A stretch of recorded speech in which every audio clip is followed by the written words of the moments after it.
What's going on, Salt Strong Nation? Today we're out here doing some wade fishing, and I wanted to share with you guys one of my favorite places to be fishing in the wintertime if I'm gonna be doing some wading. And we're actually here at the spot right now. We've already started catching some fish. This is a primo spot to be fishing in the wintertime, and that is the entrance to these flats, specifically where the channels from the intercoastal come right onto the flat. As you guys can see from this drone footage, it's a pretty significant depth change compared to the areas around it.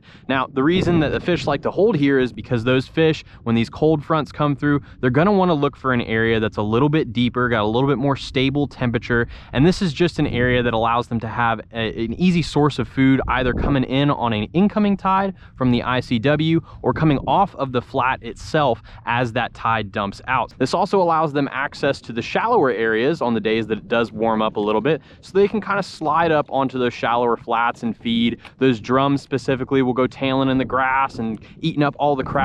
The trout will move up to the edges of those grass flats, and they'll be feeding on the bait fish that are moving off of them. Now, the redfish are really going to concentrate closer to structure. I find that if there's an oyster bar close to the depth change that I'm fishing, typically that's where the reds are going to be hanging out. Or again, if it is one of those warm days and they're going to be sliding up into the shallows, you will usually see them tailing and kind of looking for those crabs in the mud, and it's a really fun way to sight fish. But if you're having one of those days where it's not a warm day, try to just specifically target those oyster bars. In fact, I'm going to show you guys a quick video here of me targeting a red on an oyster bar, in fact right next to the spot that we're at right now.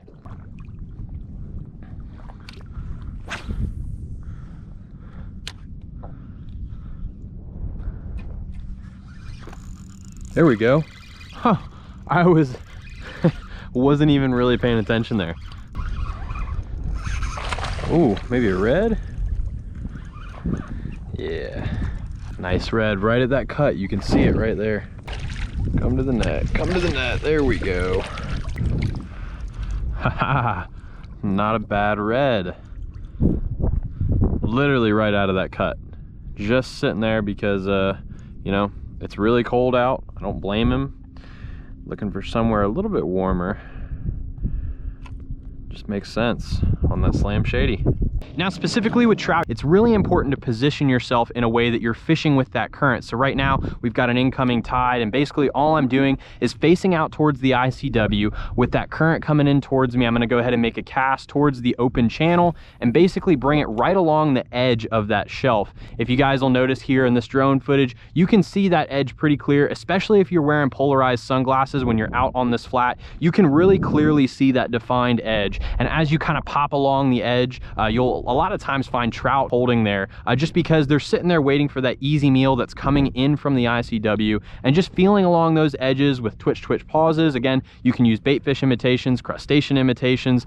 There's a lot going on right now. I'd recommend with your bait fish imitations, you stick to something a little bit smaller, probably in that 3 to 3.5 inch range. I really wouldn't go any larger than a 4-inch paddle tail, but with your crustaceans, you can definitely beef it up a little bit. In fact, right now I'm using the Salt Strong Power Prawn. It's a really effective lure this time of year when a lot of these fish are really dialed in on crustaceans, and it's just an extremely effective lure, especially for feeling out deep channels like this. So I hope this tip was helpful for you guys, and it helps you zero in on some really good locations to locate some of these wintertime fish. So if you enjoyed this tip, I highly recommend you join us in the Salt Strong Insider Club, where we guarantee we're gonna help you catch more fish while saving time and money. We do this with live weekly on the water reports, exclusive tips and information, a community of tens of thousands of insider anglers, and up to 20% off the saltwater fishing industry's best rods, reels, lures, and tackle. So check us out at saltstrong.com. We hope to see you in the Insider Club.